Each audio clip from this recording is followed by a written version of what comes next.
Chapter 40. Overnight, the news of Mason Verger cutting off the flesh on his face to feed his dog and breaking his neck had dominated the headlines of major print media and online newspapers. That's right, Mason had done all of that himself. Mason was the only son of the Verger family. This hot news spread like a virus in the air, and even the Verger family's resources couldn't suppress it. When Siddle saw the news, Louise and Margot were by her side. Since she had brought Margot here, Louise had been surprised to see Margot at first, but after half a month of being together, the two had become closer friends than they had been in half a year of school. However, the fragile and weak Louise was completely unaware of what was going on outside, and she didn't even know that Margot's brother was the main character in the child abuse case that had been exposed before. Siddle flipped through the news on her phone in shock, turning her head to meet Margot's equally bewildered and confused gaze. She pulled Margot, found an excuse to leave the room, and quickly ran downstairs to find Janet. Then Siddle saw Janet's equally strange expression.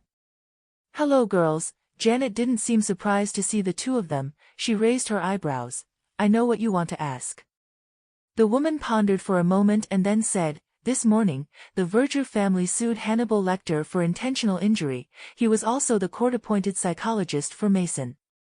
After the trial, Mason was not only ordered to do 500 hours of work at the kennel, but also to receive psychological counseling and regular reports from the court's specialized psychologist to ensure his mental health. Those newspapers haven't published the article yet, but they probably will soon." Janet shrugged. "Anyway, there were a lot of reporters following the trial, so I also got some news from there." Siddle. "Why does this have anything to do with Hannibal?" Siddle was about to nod with the mindset of an outsider looking in, but suddenly she felt Margot pulling her hand. She turned her head and saw Margot looking at her with a strange expression. She whispered, "Is Dr. Hannibal the man who was with you last time?"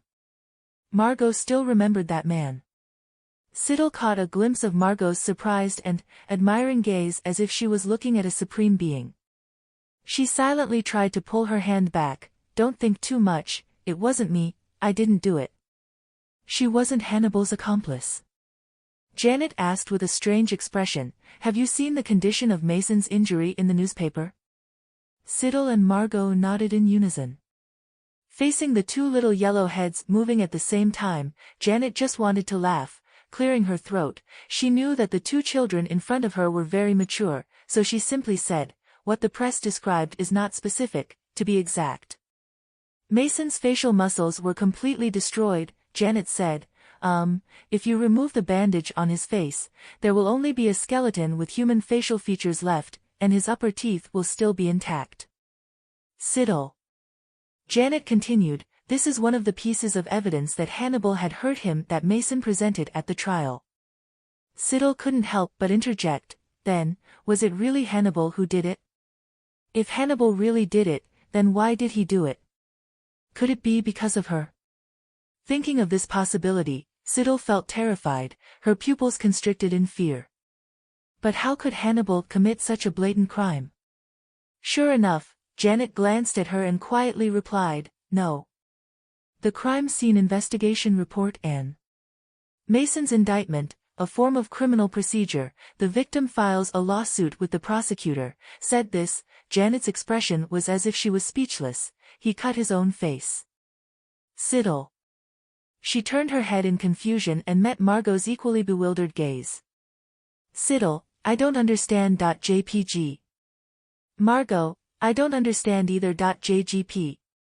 According to Mason's indictment," Janet continued, "he wanted to find Hannibal's weakness, any weakness as long as he could threaten him in exchange for Dr. Hannibal Lecter's unconditional bail."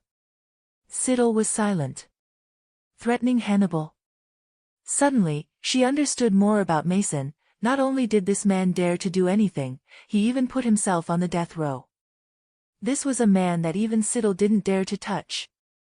Between the two paths of intimidation and seduction, Mason deliberately chose the path that led him to hell. Perhaps because of the deep impression, Janet was able to recite all the words Mason said in court. He said, in order to get Dr. Hannibal Lecter's approval, he specially wore a leather suit to welcome Dr. Lecter. Siddle made good use of the search engine and immediately found what a leather suit was on Wikipedia. It was a sexy outfit. Oh, so it was this. Wait. Siddle turned her head in shock and met Margot's equally astonished gaze.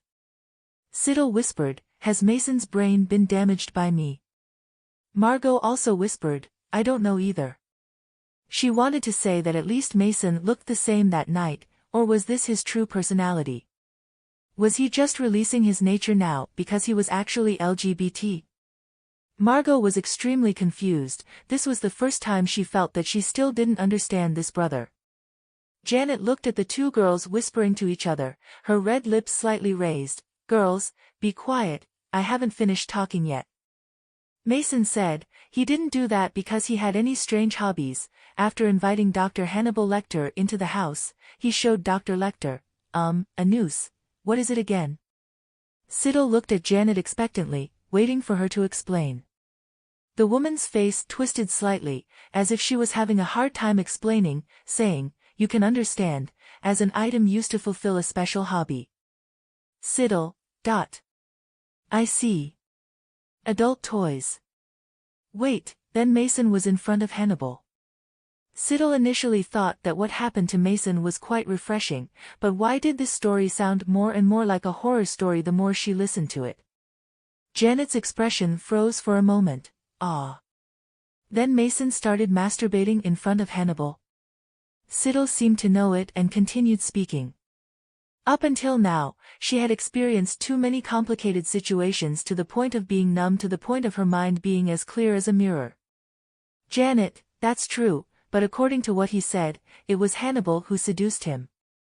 Siddle, did he also say that he cut off his face to feed to the dogs because Hannibal asked him to do it? Janet, yes. After Janet finished speaking, she couldn't help but fall silent. In the dead silence, after a while, Siddle softly said, "So what was the result of the trial?" Siddle understood that the problem was not whether Mason was mentally ill or not. Because he had no brain to begin with. Janet said, Mason really described the scene at that time very meticulously. Although he can't open his mouth to talk now, he can still persist in typing his statement. According to Mason, Hannibal Lecter came to his house for psychological treatment but lured him to use meth. After inhaling it, he began to lose consciousness, although he subconsciously wanted to run, but Hannibal caught up with him and smiled, gave him a piece of broken mirror, and sincerely suggested to him to cut off his own face. In short, at that time, Mason did as Hannibal suggested. Hannibal even released the hungry dog he raised, then he squatted on the ground and cut. It would have taken him a long time to remove the entire face. But Mason said that at that time he had completely lost track of time. Only Mason's nose was found in the dog's stomach, but with the current medical level, it was impossible to reattach it. Furthermore, Mason asserted that Hannibal had used a noose to break his neck, not that he had fallen and broken it himself. At the end of the indictment, Mason said that when he woke up from severe pain all over his body, he saw Hannibal open a bottle of red wine that he had kept for many years, holding a glass of wine standing in front of the window curtain. Hearing a noise, he turned back to glance, then smiled a smile that he would never forget for the rest of his life. Then Hannibal raised his glass towards him. After hearing the whole process, Siddle suddenly fell silent. According to what she knew, if the process of the case was as Mason said, then it was really possible that Hannibal had directly contributed to this tragedy. So why did Hannibal act like that? Siddle hoped it was because he felt offended by Mason, not because of her. That would be too scary. She tried to probe the outcome of the trial. Janet said, Mason Verger has a team of lawyers, but the court found Hannibal innocent. After all, Mason is a person with a history of drug use. Moreover, not long ago, he was also accused of child abuse. But the current trend of public opinion will soon change, from discussing Mason's child abuse psychology to discussing his sexual orientation. Janet shrugged. After all, not all heterosexuals can understand why he would dress provocatively and do such a thing in front of a homosexual. Hannibal used the excuse that Mason was mentally disturbed to refute the charges, but under pressure from the Verger family, the police still didn't release him, and it seemed like they were preparing to file a second charge. Very good, it seemed like Mason was really mad. Even when he had to endure extreme pain, in order to denounce Hannibal, he still persisted in giving countless statements. Unfortunately, it was useless. Mason's ending made Siddle feel happy, but when she thought about Hannibal still being in the police station as a suspect, she felt that her joy was a bit heartless. Siddle. Hateful. Why is this? It's rare for her conscience to condemn herself like this. However, the press hasn't reported on the prosecution and trial, so Siddle still doesn't know about Hannibal's current and future fate. A person like him shouldn't have arranged a way out for himself. After listening to Janet tell the details of the case like a story, Siddle and Margot left. Margot suddenly pulled Siddle into a corner. Siddle looked up in confusion, seeing the seriousness in the little girl's brown eyes. Siddle, Margot called her name, seemingly pondering for a moment before slowly saying, I don't know your relationship with him, but if I remember correctly, Hannibal is over 30 years old. Although I may not be qualified to say these words, but as your friend, I still have to say dash. Even if he is handsome, knowledgeable, rich, a grown man in his 30s and a 12-year-old girl, this can at least reflect his psychological problems. Siddle. She suddenly understood that Margot must have misunderstood. Looking at the girl's sincere concern, she could only laugh and cry. At this moment, she didn't know whether to be touched or scared. Don't worry, Siddle patted the top of Margot's head. She was the tallest among the girls, so she could do things like patting her head very smoothly. How could I have such a relationship with Hannibal that shouldn't exist? Isn't that too scary? Siddle emphasized, and Hannibal's actions against Mason have nothing to do with me. However, Margot seemed to not believe it at all. She glanced at Siddle half-believingly. Siddle remembered that she had just shown concern for Hannibal because of her guilty conscience, and suddenly she didn't know how to explain. So in the end, in Margot's mind, what kind of person was she now? Margot sighed softly, you understand. Siddle, okay. Janet's prediction was quite accurate. By the afternoon, major newspapers had rushed to accuse Mason Verger of intentionally injuring Dr. Hannibal, along with part of the trial content. However, the attitude of major newspapers and news headlines were made Siddle feel confused. The article published in the National. Under the oppression of capital, when can human rights be respected? Small print, every pore of capital is flowing out dirty blood. Although Dr. Hannibal Lecter won the lawsuit but is still detained, in the end whose power and responsibility is it? The entire article strongly reflects the Verger family's bullying, completely inclined to defend the weak, and this incident even raises the issue of capital and human rights. Siddle. Great. Then read the Evening Courier. Will the innocent and kind Dr. Hannibal Lecter still be able to see the light? The first paragraph of the article tells how outstanding Hannibal's life was. Then, in a sympathetic tone, it states that such a gentle, wise, kind, and upright professor was framed by the capitalists and forced to the point of being shackled. It is truly a heartbreaking thing. Finally, it combines with the headline to return to the main focus of the story, whether Professor Hannibal can single-handedly confront the difficulties of the big capitalists. The entire article expresses indignation, and concern for Hannibal. Siddle, don't worry about him. She had blind faith in Hannibal. Now, looking at the reactions of major newspapers and society, this faith has expanded even more. Not only are the headlines of major newspapers leaning towards Hannibal, but people from all walks of life have also responded. Until the next day, the chaos has not disappeared.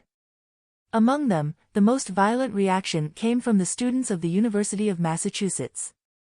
They launched a solidarity petition to demand the police release the innocent Professor Hannibal Lecter. She glanced and recognized the girl with the indignant expression in the photo. It was Christy. 3 hours ago, she came to find Siddle. She had saved Siddle's contact information since she was in the orphanage. Christy asked Siddle to sign the petition as well. Siddle looked at the agitated girl for a long time, wanting to say that it was possible that Hannibal had paralyzed and disfigured Mason. She silently signed her name and stamped it with a red handprint. 24 hours have passed since Hannibal was detained. Many people who were silent before have also stood up to support Hannibal. Siddle even saw a rich woman who was enthusiastically expressing her opinion on social media, scolding the Verger family for being a bunch of nouveau riche who only know how to slaughter pigs for fat, declaring that Dr. Hannibal Lecter was the most honest and upright person she had ever met. The following part omitted 3,000 words of curses and praise for Hannibal. The balance of public opinion on the internet is leaning towards Hannibal. Siddle saw countless conspiracy theories, some even angrily said, they even deprived Dr. Hannibal Lecter of his right to invite a lawyer. With thousands of likes, everyone jumped in to scold Mason Verger in the comments section. Although both of them had done a lot of charity work, now everyone knows that Mason did charity work because of his sexual